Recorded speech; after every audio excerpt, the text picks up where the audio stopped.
से पर्दा गई का हटा, चरणों में अपनी जगह देना।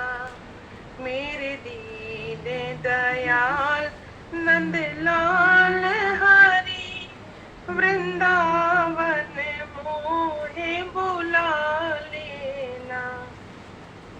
माया जाल की दुनिया में ऐसा फंसा, हरि नाम भी जपना भूल गया। माया जाल की दुनिया में ऐसा फंसा, हरि नाम भी जपना भूल गया। मेरी अंत में होगी क्या क्या दशा, करुणा का हाथ बढ़ा देना। मेरी अंत में होगी क्या क्या दशा, करुणा का हाथ बढ़ा देना। मेरे दीन दयाल नंदलाल हरी, वृंदावन मोहे बुला लेना। मेरे दीन दयाल नंदलाल हरी, वृंदावन मोहे बुला लेना। तोहे छोड़ के किसकी आस करूं, तोहे छोड़ के किसकी आस करूं। तेरी नगरी मैंने निवास करूं, तेरी नगरी मैंने निवास करूं। तोहे छोड़ के प्रभु किसकी आस करूं, तेरी नगरी मैंने निवास करूं। दिन रात यही अरदास करूं, तेरी बंशी की धुन सुना देना। दिन रात यही अरदास करूं, तेरी बंशी की धुन सुना देना। मेरे दीन दयाल नंदलाल हरी, वृंदावन मोहे बुला लेना। ब्रिज की बुहारी मैं करता रहूं, ब्रिज की बुहारी मैं करता रहूं। तेरी सेवा पूजा मैं करता रहूं। ब्रिज की बुहारी मैं करता रहूं, तेरी सेवा पूजा मैं करता रहूं। तेरी धो धो चरण में पिया करूं, मेरी नाव को पार लगा देना। तेरे धो धो चरण में पिया करूं, मेरी नाव को पार लगा देना। मेरे दीन दयाल नंदलाल हरी, वृंदावन मोहे बुला लेना। मेरे दीन दयाल नंदलाल हरी, वृंदावन मोहे बुला लेना। मेरे नैनस नैन उचार रहे, रो रो कर नीर बहा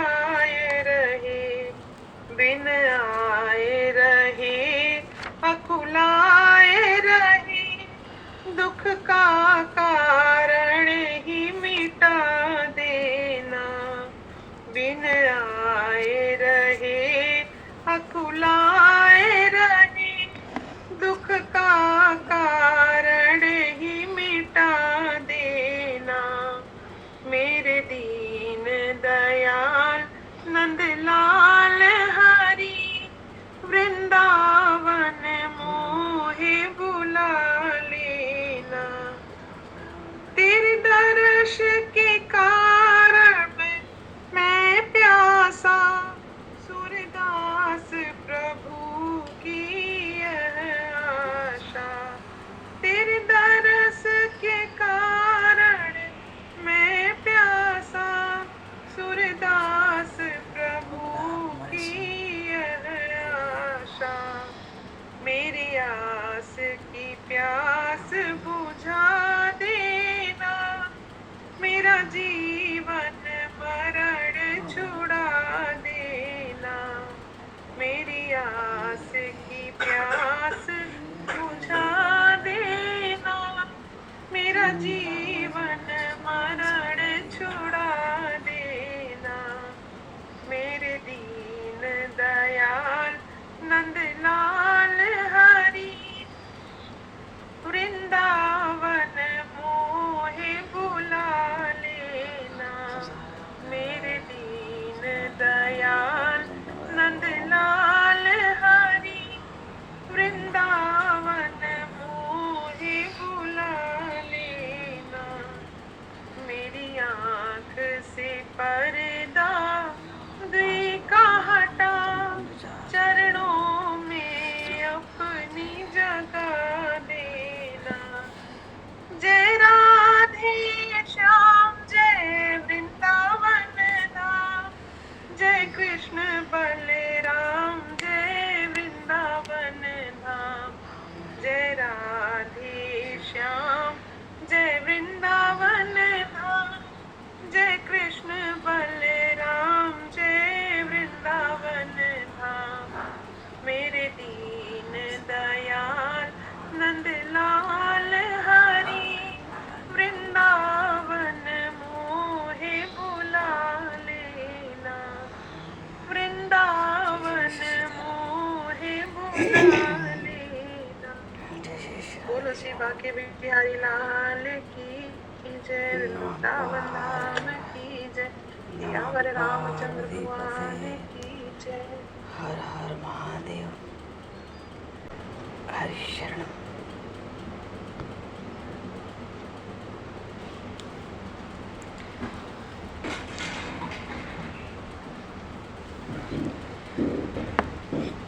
अनंत कोटि ब्रह्मांड नायक सर्वेश्वर पूर्ण परात्पर ब्रह्मा,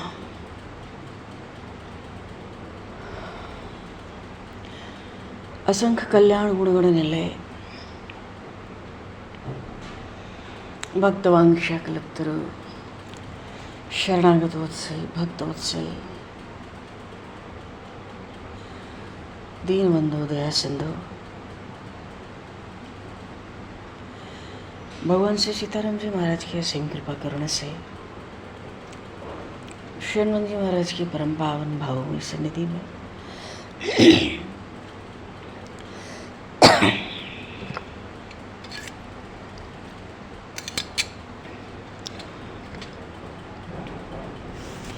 महापुरुषों के भावों में सन्निधि में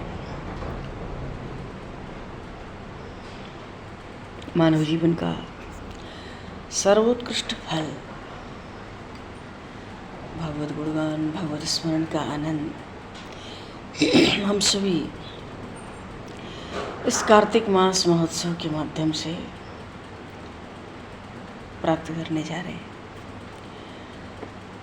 सर्वप्रथम आप सभी भक्तजनों के श्री चरणों में भगवत भाव से सादर वंदन, सादर नमन। आप सभी को यथा योग्य जय श्री राम, जय जय श्री राधे, हरि शरण, जय श्री।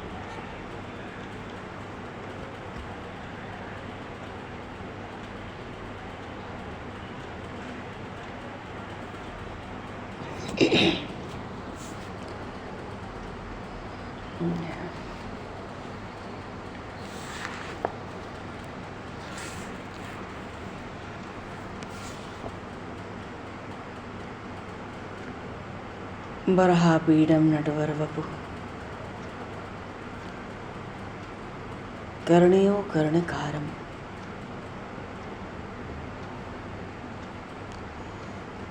विवृतभाषा कनककपिशं वैजयन्तीं च मालां रन्ध्रान् वेणुधरसुधया पूरेण गोपवृन्दैः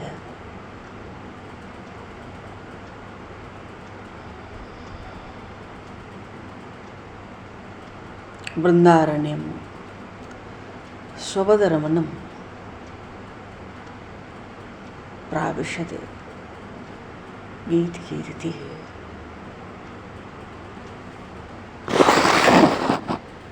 हरिशरण बोलिए श्री नंदन श्याम सुंदर भगवान की जय। इस कार्तिक मास महोत्सव के अंतर्गत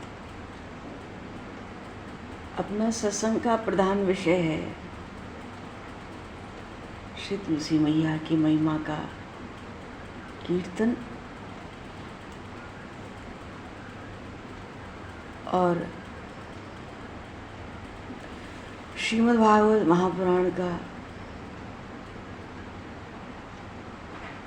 चिंतन स्मरण आश्रय होना चाहिए। बोलिए श्री तुलसी मैया की जय। भगवान पूर्व प्रसन्न श्री चंद्रानना सखी के निर्देशन में श्री ललिता सखी के कहने से श्री राधा रानी ने तुलसी सेवा का व्रत धारण किया, व्रत लिया। और व्रत लेने का उद्देश्य था कि यथाशीघ्र श्री कृष्ण का दर्शन हो गए, क्योंकि चंद्रानना सखी ने कहा था श्री तुलसी सेवा परम सौभाग्य का कारण है, महत् पुण्य प्राप्ति का साधन है और श्री कृष्ण की प्राप्ति के लिए सर्वश्रेष्ठ व्रत है। बोलिए श्री तुलसी मैया की जय। तुलसी सेवा तो श्री जी से, श्री राधा रानी से चंद्रानना सखी ने कहा कि देखो मेरी सलाह है, मेरी सलाह से तुम्हें तुलसी सेवन का व्रत लेना चाहिए। और गर्ग संहिता के वृंदावन खंड में बड़ी अद्भुत तुलसी जी की महिमा गाई गई है। चंद्रानना सखी ने कहा था कि हे राधिके, यत् फलम सर्वपत्रेषु सर्वपुष्पेषु राधिके तुलसी दलेन चैकेन सर्वदा प्राप्यते तु तत्। हे श्री राधा, सब प्रकार के पत्रों और पुष्पों को भगवान के चरणों में चढ़ाने से जो फल मिलता है वो एकमात्र तुलसी दल के अर्पण करने से प्राप्त हो जाता है।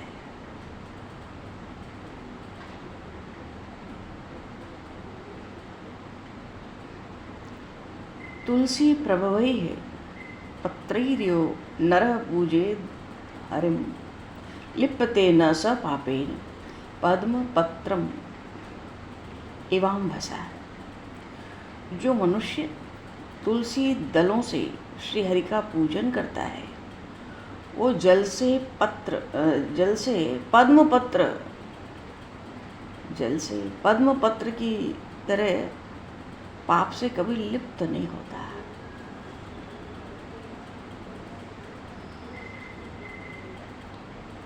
जो 100 भार स्वर्ण और 400 भार रजत मानो चांदी का दान करता है और जो फल प्राप्त करता है वही तुलसी के वन के पालन से मनुष्य को प्राप्त हो जाता है।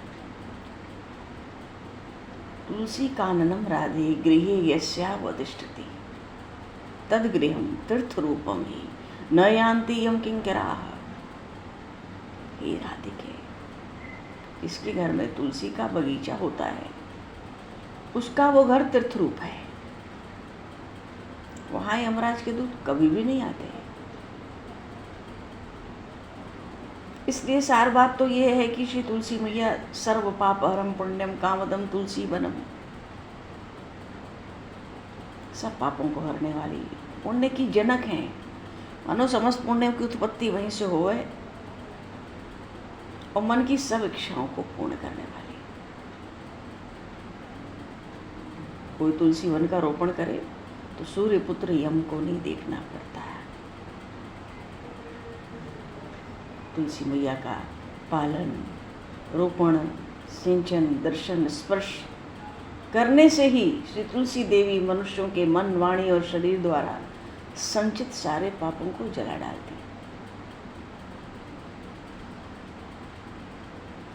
तो यहाँ चंद्रान्ना सखी ने 5 बातें बताई हैं।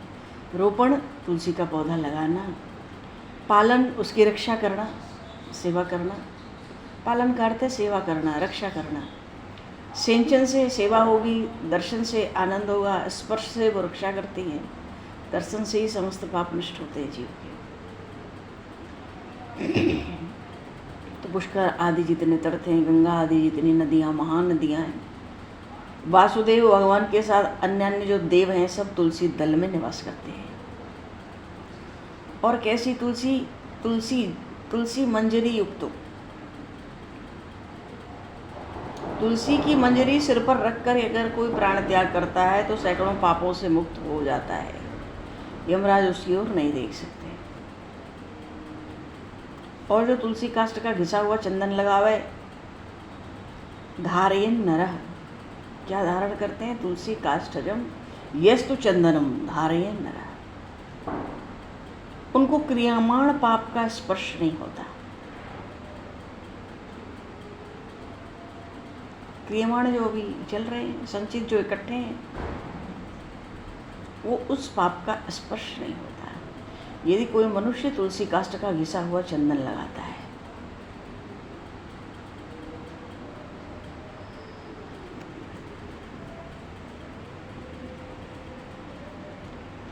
तो बहुत तरह से, कहने का भाव है तरह तरह से श्री चंद्रान्ना सखी ने श्री लाडली जी को तुलसी सेवा का व्रत करने की सलाह दी। क्योंकि श्री जी का भाव था, यदि श्याम सुंदर के चरण कमल प्राप्त नहीं हुए तो शरीर धारण नहीं करूंगी। प्रभु ने तो कह दिया था कि श्री राधा की इच्छा तो पूर्ण होगी ही, क्योंकि श्री राधा और मुझ में कोई भेद तो है नहीं। जैसे दूध और उसकी धवलता, जैसे अग्नि और उसकी दाहकता शक्ति, जैसे सूर्य उसका तेज अलग नहीं है। और जो अलग माने तो कालसूत्र नरक में जाकर दुख पाता है।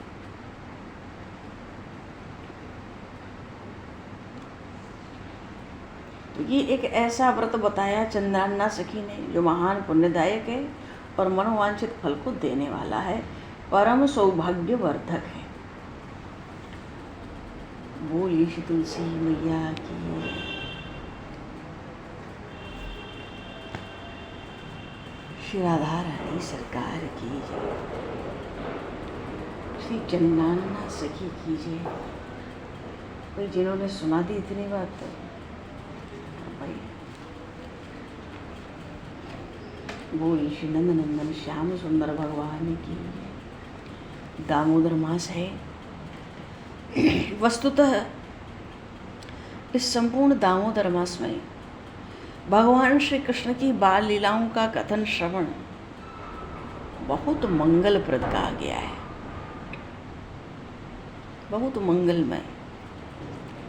और इस दामोदर मास में भगवान श्री कृष्ण की बाल लीलाओं को ही कहना सुनना चाहिए, ये सार बात है। और तुलसी जी तो हैं ही। अपने लिए दीप दान करना, ब्रह्म मुहूर्त में स्नान करना, जगना, या सूर्योदय से पूर्व तो हर स्थिति में जग जाना, स्नान हो जाए तो बहुत बहुत आवश्यक है कार्तिक में। क्योंकि सब मासों में कार्तिक मास सर्वश्रेष्ठ मास है।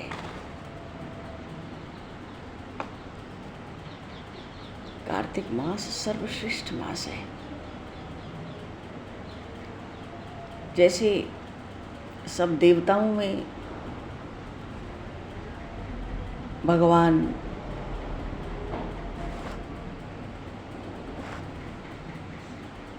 विष्णु को सर्वश्रेष्ठ कहा गया है, तीर्थों में नारायण तीर्थ, जिसको बद्रिकाश्रम बद्री नारायण कहते हैं, वो सर्वश्रेष्ठ है। और कलयुग में तीनों दुर्लभ हैं। मासानाम कार्तिकः श्रेष्ठो देवानाम मधुसूदन तीर्थ नारायणाख्यम ही त्रितयम दुर्लभम कलौ। कलयुग में ये तीनों दुर्लभ हैं। अब बद्रीनारायण भी जाना हो तो जाना पड़ेगा ना। देवताओं में भगवान नारायण सर्वश्रेष्ठ हैं, तो मासों में कार्तिक मास समय के साथ बैठे बिठाए आ जाता है, पर कलयुग में इन सबको दुर्लभ कहा गया है। हैं दुर्लभ। इससे भगवान को बड़ी प्रसन्नता होती है।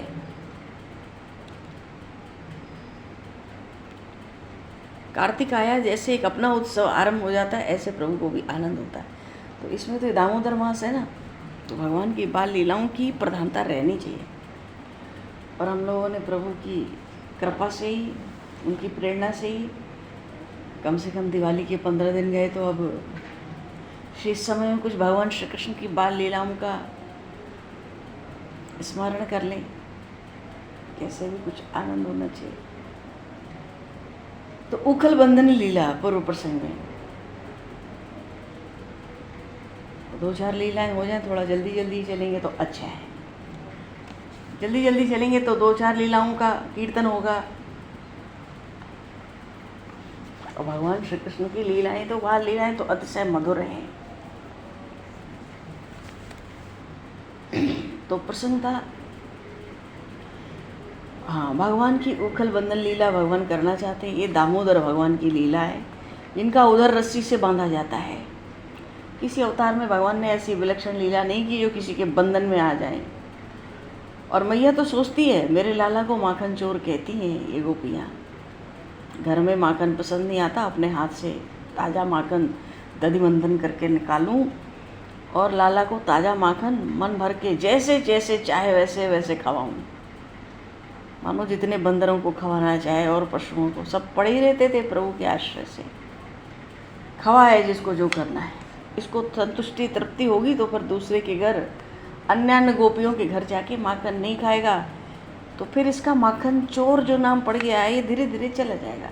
अब बालक को कोई चोर कहे तो मैया को तो अच्छा नहीं लगेगा भाई। इस विचार से मैया ने दधि मंथन किया पूर्व प्रसंग में, और माखन में अभी 10-15 मिनट की कसर रह गई, तब तक बालकृष्ण उठ के आ गए। आके पीछे से मैया को पकड़ लिया।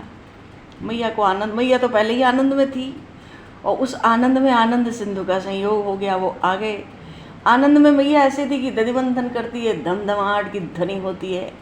मैया का खूब साजबाज है, रेशमी साड़ी पहन के मैया बैठी है और बालकृष्ण के लीला चरित्रों का गान कर रही है वर्णन वाणी से, और दधि मंथन करती जा रही है। क्षोमम वास पृथुकटी तटे बिभ्रति सूत्रनद्धम पुत्र स्नेहस नुद कुछ युगम जात कंपम च शुभ्र। तो श्रृंगार कैसा मैया पधराती है। रज्ज्वाकर्ष श्रम भुज चलत कंकणों कुंडले च। अब हाथ चलते हैं दधि मंथन में तो कंकण कुंडल सब तो हिलते हैं, सबकी ध्वनि होती है। कटी में गर्दन की ध्वनि होती है, किंकिणी की जिसको कहते हैं। स्वन नम वक्त्रम कवर बिगलन मालती निर ममंथ। केश में मालती के फूलों का माता ने, मैया ने गजरा लगा रखा है। रह रहे कि वो फूल भी कहीं कहीं झड़के गिरते हैं। सुखदेव जी महाराज ने तो यशोदा मैया की बड़ी सुंदर शोभा का यहाँ वर्णन किया है। क्षौमम वास ऋतुकटी तटे विप्रति सूत्रनद्धम। सबकी ध्वनि मिलजुल के एक साथ हो रही है, बड़ी धमधमाहट की ध्वनि हो रही है। उसी से कन्हैयालाल उठ के आ गए, नहीं तो इतनी जल्दी उठते नहीं हैं। और आगे मैया को पकड़ लिया तो फिर मैया को कह दिया कि भूख लगी है। मैया तो सोचती 10-15 मिनट का काम है, लेकिन कन्हैया मानता नहीं है। मैया हृदय रस पान कराती है, पर वो क्या है ना, पीछे गंगी गाय के दूध की भी व्यवस्था चल रही थी मैया की। आज मैया कन्हैया को पूरी तरह से तप्त करना चाहती है, दूध दही माखन सबसे। ये दूसरे के घर जाके माखन ना खावे चुरा के। मैया को ये माखन चोरना अच्छा नहीं लगता। पर वो गंगी गाय का दूध क्योंकि कन्हैया लाल को सर्वाधिक प्रिय है। बैकुंठ धाम से, गोलोक धाम से आई भैया गंगी गाय, और वही दूध चाहिए कन्हैया को। अब वो उबल के उफन के गिर रहा है, अगर गिर जाएगा चूल्हे में अग्नि में तो कन्हैया सारा दिन क्या पिएगा। मैया को चिंता है, और बीच में ही उठा के मैया ने कन्हैया को नीचे धर दिया गोद से उठा के। सुखदेव जी महाराज बड़ा सुंदर वर्णन करते हैं। मैया तो दूध उतारने के लिए दौड़ी, लाला को धरती पे उतार दिया। और सुखदेव जी महाराज कहते हैं, अतृप्त मुसृज्य जबीन सा।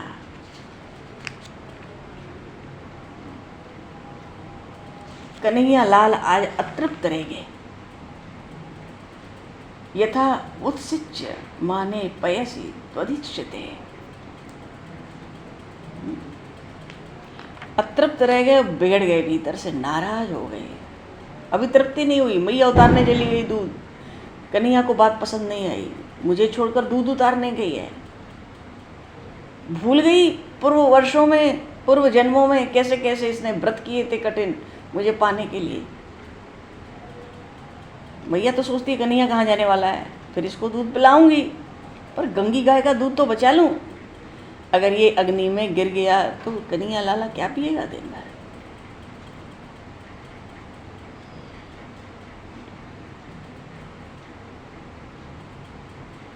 यहाँ तो सब वैष्णव हैं, प्रभु के प्यारे हैं, सब प्रभु में खूब विश्वास रखने वाले हैं। तो प्रभु में विश्वास है तो लौकिक अलौकिक कोई भी वस्तु पदार्थ, कोई चिंता तो है नहीं।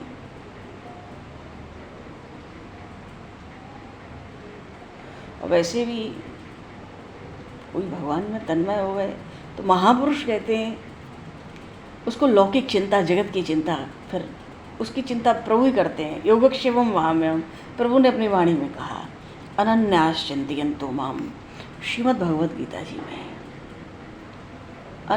अनन्य चित्त होकर जो मेरा चिंतन करे और सतत चिंतन करे, अनन्यास चिंतयन्तो माम, मेरा अनन्यास चिंतयन्तो माम ये जनाः परिभाषते, जो ऐसे सज्जन हैं जो सतत मेरा अनन्य भाव से चिंतन करते हैं, ये जनाः परिभाषते तेषां नित्या विमुक्तानां योगक्षेमं वहाम्यहम्। वो तो मुझ में ही नित्य युक्त हैं, तो उनका योगक्षेम मैं चलाता हूँ। योग कहते हैं जो प्राप्त नहीं हुआ उसकी प्राप्ति करा देना, और क्षेम कहते हैं जो प्राप्त हो चुका है उसकी रक्षा करना, तो वो तो बना रहे। तो जो है वो बना रहे, जो प्राप्त नहीं है वो प्राप्त हो जाए। तो लौकिक चिंता भगवान को भक्ति की होती है। तो अनन्य चिंतन क्या है? महापुरुष कहते हैं न दूसरा कोई चिंता रहे, न किसी का विश्वास, न किसी की आशा, न किसी का मूल्य, न किसी से उम्मीद, न कहीं किसी संकट में कभी किसी स्थिति में कोई दृष्टि कहीं और उठे भगवान के चरणों को छोड़कर। मानो सर्वतो भावेन भगवान के चरणों में समर्पित हो जाना जीव का, यही अनन्य योग है। एक भरोसो, एक बल, एक आस विश्वास, एक राम घनश्याम चातक तुलसीदास।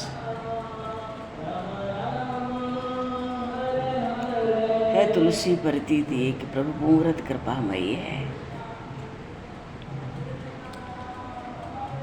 और भगवान की प्रसन्नता के लिए समस्त कर्मों का संपादन होने से भगवान प्रसन्न होते हैं। सत्य तो यह है कि कोई जीव कोई कर्म करता ही नहीं है, ऐसा शास्त्रों में लिखा है। सब कुछ करने कराने वाले प्रभु ही है। अब सुख आवे दुख आवे भैया, महापुरुषों की तो यही शिक्षा है कि सब कुछ उस मंगलमय भगवान का मंगलमय विधान है जो हमारे मंगल के लिए आया है। अभी समझ ना आवे, पीछे समझ आ जाता है। जो भगवान की ओर दृष्टि रखते हैं उनको समझ आ जाता है। अब जिस देव की हम सेवा पूजा करते हैं, जिनका नाम जब ध्यान करते हैं, उस देव को सब चिंता तो हमारी रहेगी। तो मैया तो गई भैया मटकी उतारने। लाला को बुरा लगा, ठीक है। लाला सोचता है अच्छा मेरी माँ को मेरी कीमत 1-2 लीटर दूध से भी कम मालूम पड़ती है, वो फंता हुआ दूध उतारने गई है। मैया ने 1-2 सेर दूध बचाया होगा, पर लाला ने सोचा आज तो मैं 1 मन दही का नुकसान करूंगा। माता को भी यही याद रहेगा कि मैं लाला को छोड़कर दूध उतारने गई और इतना बड़ा नुकसान हुआ, तो मैया को भी याद रहना चाहिए आज कुछ। कन्हैयालाल मन मन सोच रहे हैं 1-2 सेर दूध बचाने गई, 1 मन दही का नुकसान कर दूंगा आज। क्रोध आ गया संकल्प के साथ। तो चटनी पीसने वाला पत्थर था, पास में पड़ा था, चूल्हे के पास उठा लिए, और जो दही की मटकी थी जिसमें मैया आज मंथन कर रही थी कन्हैया के माखन के लिए, कोमल कोमल माखन कन्हैया को अपने हाथ से पवाऊंगी, उसी मटकी पे वो चटनी पीसने वाला जो बड़ा पत्थर था दे मारा। दही से भरी मटकी फूट गई।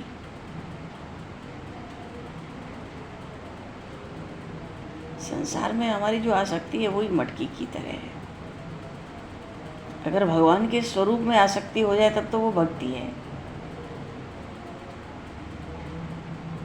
पर संसार के विषय में आसक्ति हमारी भक्ति का नाश करती ही है।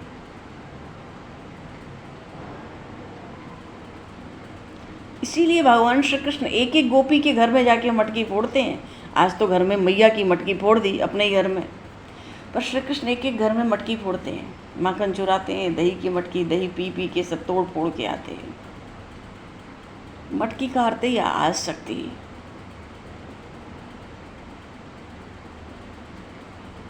भगवान सोचते हैं मटकी क्यों फोड़ते हैं? अरे मेरी शरण में आया हुआ जीव मेरी अपेक्षा दूसरे से अधिक प्रेम करे, वो मुझे कैसे सहन होगा? कोई पतिव्रता स्त्री हो, लाख दुर्गुणों पति सहन कर सकता है, सहन करता भी है। क्यों? उसका गुण मालूम है, ये पतिव्रता है।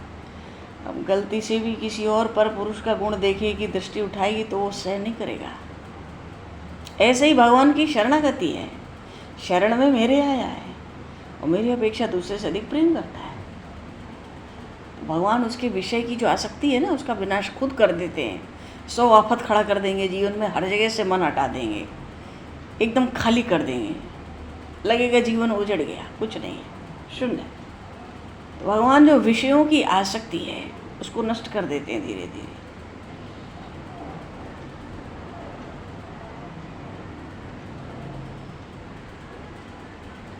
पहले तो सोचता है जीव की संसार को, अपने घर परिवार को ठीक कर लूं, बढ़िया बना लूं, फिर भगवान की भक्ति करूं। अरे न किसी का संसार व्यवस्थित हुआ है, न होगा। क्या व्यवस्थित होगा? ये संसार जगत शरीर क्षण क्षण तो बदल रहा है। हर क्षण बदलने वाली वस्तु को कोई व्यवस्थित नहीं कर सकता। भगवान का स्वरूप एक सा स्थिर है। भगवान न कभी मरे न कभी मरेंगे।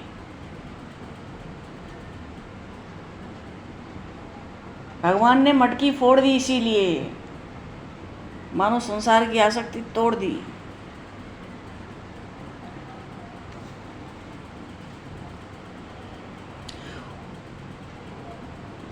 उलखराण ध्रेरु परि व्यवस्थितम यकार्य कामम दस्तम शुचि स्थितम है निगमम चौर्या वंश इतेक्षणम नरिक्ष्य प्रशांत सुत माग मच्छनई। उसी समय सखा आ जाते हैं, भैया सोचते हैं कन्हैया से पूछा जाए आज किसके घर चोरी करनी है, पर कन्हैया को क्रोध चढ़ा हुआ है अभी। और बाहर से कहाँ से खाएंगे? घर में ही 10 बालक, 10 सखा तो घर में ही थे सबके, 9 तो घर में ही है, 10वें बालकृष्ण है। तो भैया भद्रसेन घर में है, तोक कृष्ण घर में है, तोक विशाल घर में है, दाऊ जी घर में है, अर्जुन घर में है, और भी नहीं जाने कितने कितने सब सखा घर में, इतने तो घर में ही है। आज किसके यहाँ चोरी करना है? पर कन्हैया क्रोध में है ना। क्रोध में आके बालकृष्ण ने कहा आज मुझे अपने ही घर में चोरी करनी है। पीठ पर चढ़ गए, मक्खन उतारने लगे, मित्रों को खवाने लगे। वैसे भी कन्हैयालाल जिस घर में चोरी करें, घर का जो झरोखा होवे खिड़की, वहाँ खूब बंदर इकट्ठे है जाए। क्यों? उस समय भगवान को बात याद आती है कि मेरे रामावतार के भक्त हैं। रामावतार में तो मैं तपस्वी था, तो मैं इन बंदरों को वनवास में कुछ खिला नहीं सका। ये सब पेड़ के पत्ते खा खा कर मेरे लिए युद्ध करते थे, इसलिए कृष्णावतार में उन बंदरों को भगवान माखन खवाते हैं।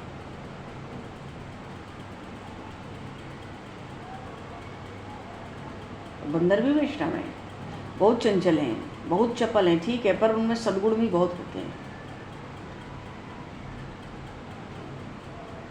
ऋतुकाल में संयम रखते हैं पूरा,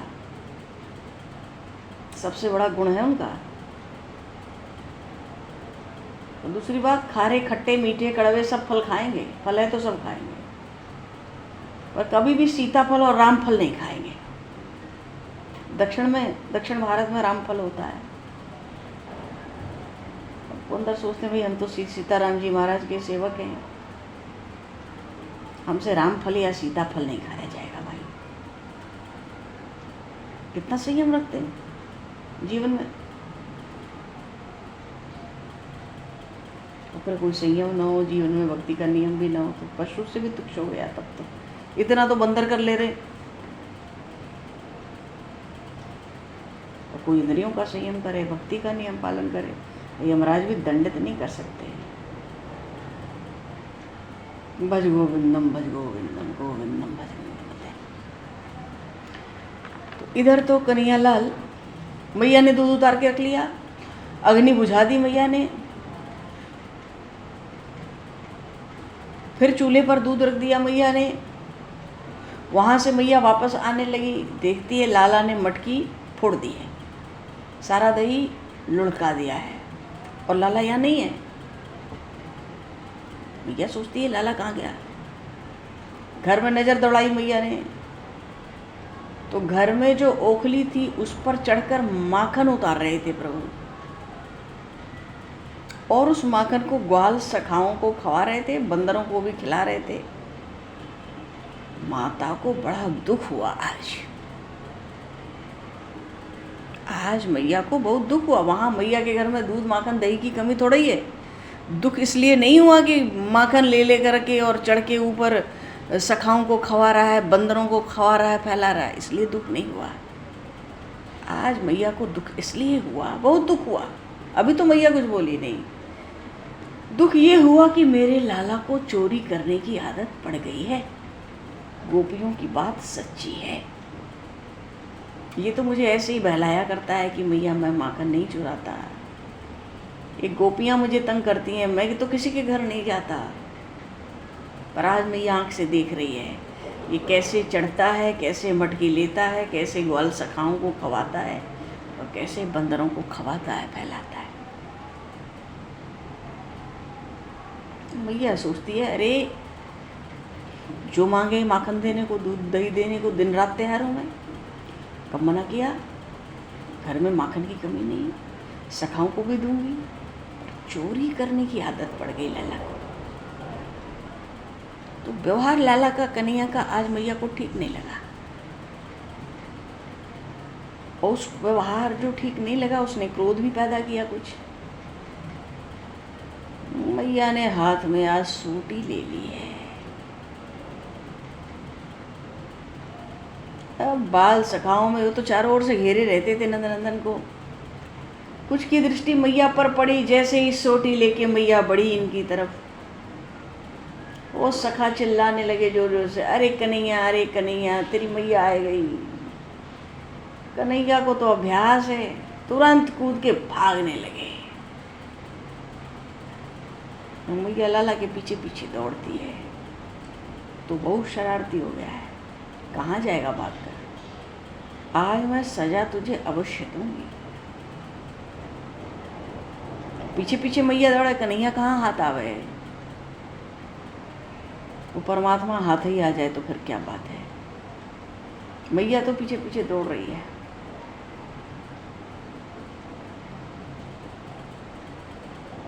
कन्हैया हाथ इसलिए नहीं आते क्योंकि कन्हैया शिक्षा भी दे रहे हैं, भैया मुझे पकड़ना है तो सोंटी फेंको पहले।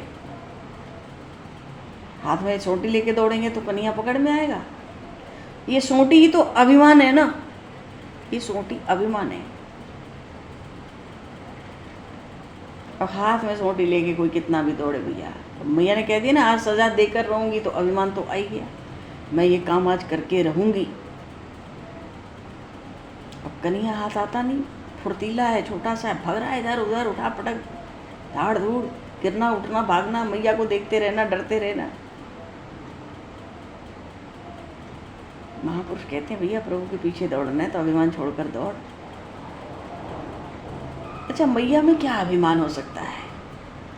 बड़ा सूक्ष्म अभिमान है, कन्हैया मेरा बेटा है, मैं उसकी मैया हूँ, बस इतना ही। अब मैया तो भैया इतना साजबाज श्रृंगार, रेशमी साड़ी पहनी भाई, दौड़ते दौड़ते थक गई, हाथ आया नहीं कन्हैया।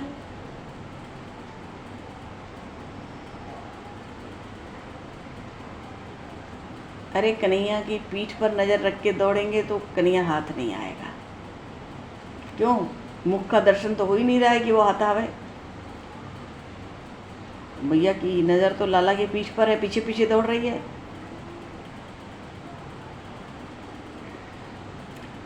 पकड़ में तो आवे कि चरण पर दृष्टि रहे, मुखारविंद पर दृष्टि रहे,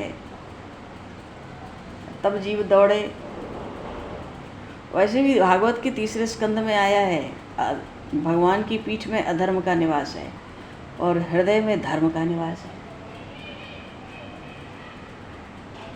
धर्म स्नाद दक्षिण तो यत्र नारायण स्वयं, अधर्म पृष्ठ तो, ये भागवत में है। अधर्म का निवास पीठ में, धर्म का निवास हृदय। कहने का भाव है भक्ति धर्म के अनुकूल हो तो भगवान हाथ आते हैं।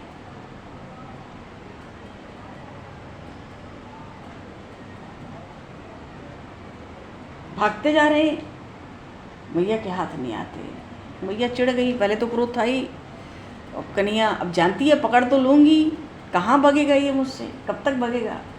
मैया थोड़ी चिढ़ भी गई, क्रोध भी थोड़ा बढ़ गया, तो थक गई दौड़ते दौड़ते। एक जगह बैठ जाती तो बैठ गई मैया, रास्ते में एक जगह बैठ गई और सोंटी को भी हाथ से दूर फेंक दी।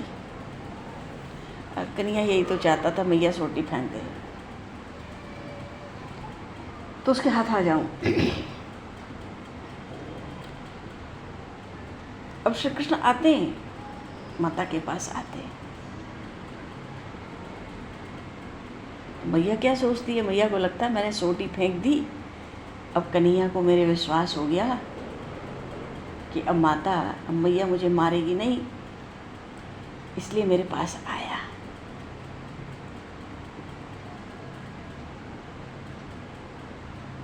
पर प्रभु को तो लगता है भीतर से अभिमान उतरने के कारण आया, सोंटी फेंकी गई तब आया।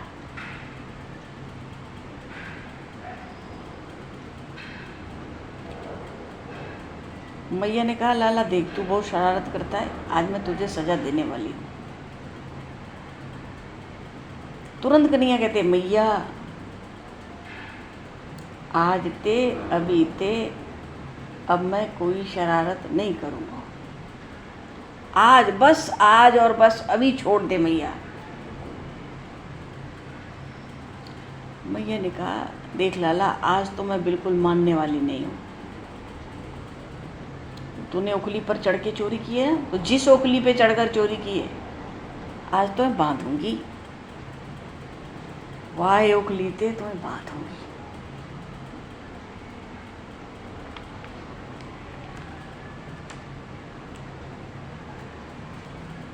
और भाई अब मैया प्रभु को बांधने की तैयारी करे तो फिर बहुत लंबा प्रभु बंधे रह जाएंगे।